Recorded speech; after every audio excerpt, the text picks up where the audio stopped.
lot of people know about Tacoma's expansive streetcar system that powered the economy of the city until it was removed in 1938. While Tacoma was primarily a railroad and port town, it was the streetcar infrastructure that allowed people to access their homes and places of work effortlessly. It really put us on the map. Thanks to the tireless efforts of the Historic Preservation Office here in Tacoma, you can still see that legacy preserved here in the city of Tacoma today. Sadly, Tacoma's impressive streetcar system have faded away as the city made room for the automobile. One of the things that makes the city of Tacoma so incredible, though, is that while we no longer have the streetcars around, the majority of those paths, routes, and buildings that they visited are still present. Interestingly, one of the best ways to encounter those historic paths is on Tacoma's unsung hero, the humble bicycle. I'm Liz Castor. I work for the City of Tacoma in the Public Works Department, and I'm a senior planner and the city's active transportation coordinator. I work to make it safer and easier to walk and roll. When people hear about the city's efforts to create a connected network of bikeways across Tacoma that's safe for people of all ages and abilities, sometimes we get pushback that we're trying to turn Tacoma into Portland or Copenhagen or Seattle. But Tacoma has a rich history of bicycling. It's an essential part of who we are as a city. It's part of our past, it is part of our city today, and it will most certainly be part of our future. So Tacoma's bicycle craze started around 1888. The Tacoma wheelmen, now called the Tacoma Washington Bicycle Club, rode penny farthings or high wheels throughout Tacoma. They took day trips to Seattle and to local lakes. They had a clubhouse downtown that was apparently quite fancy and started to advocate for new bike infrastructure throughout the city. Tacoma already had a reputation for being the boomiest of boom towns with a major technology piece, and they wanted more. In 1896, Tacoma reached for the stars. Well, they reached across a very large gulch. The city of Tacoma completed the longest, the highest, and the only exclusive bicycle bridge in the world. The bridge would have spanned the gulch where you can find Lynn Street Bridge today. It was the easiest and most effective way to get from eastern Tacoma into central Tacoma, and vice versa. This lit a fire under the city, and in the next year, 12 new miles of bicycle infrastructure were erected in and around the city limits.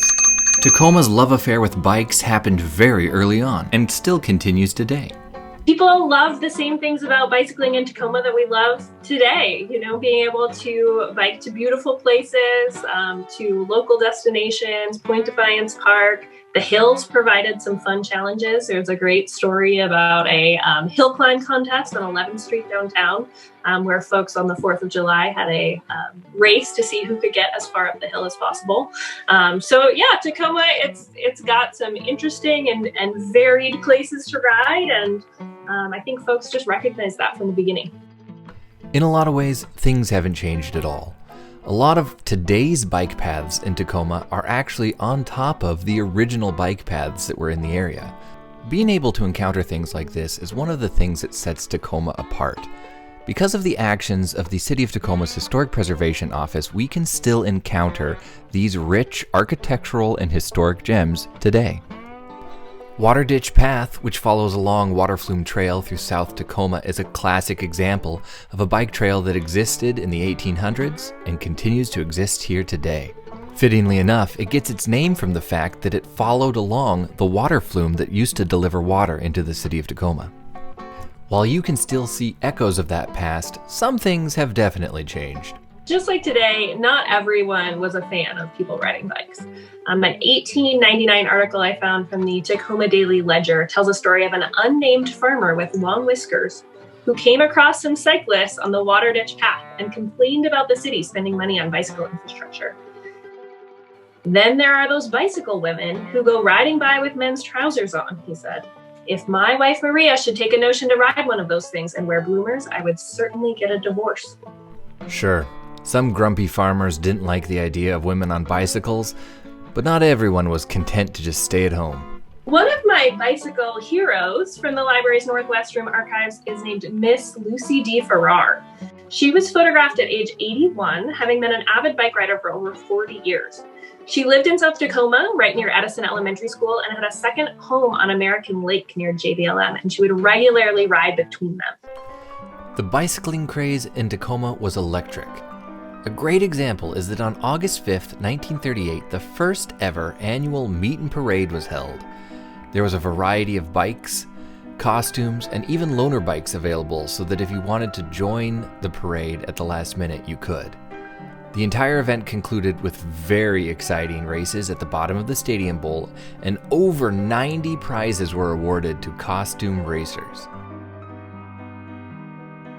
The bicycle has been an important part of Tacoma's story for a long time and continues to be so today. If you are interested in learning more about getting on a bike or the history of the area, look at the cityoftacoma.org's website/mobility. Take it from there. As you look through all of the photos, you really see that bicyclists were used in a lot of the same ways they are today. You know, they're used for transportation, they're used as an affordable way to get around, and they're also fun, and that's something Tacomans have known for a long time. Be sure to check out the City of Tacoma's Historic Preservation website and join in on the opportunities that they present to help preserve the historic treasures throughout the City of Tacoma. Special thanks to Liz Castor from the city's Public Works Department for her invaluable research, as well as the Tacoma Public Library's digital archives, and to Pretty Gritty Tours for the production of the video.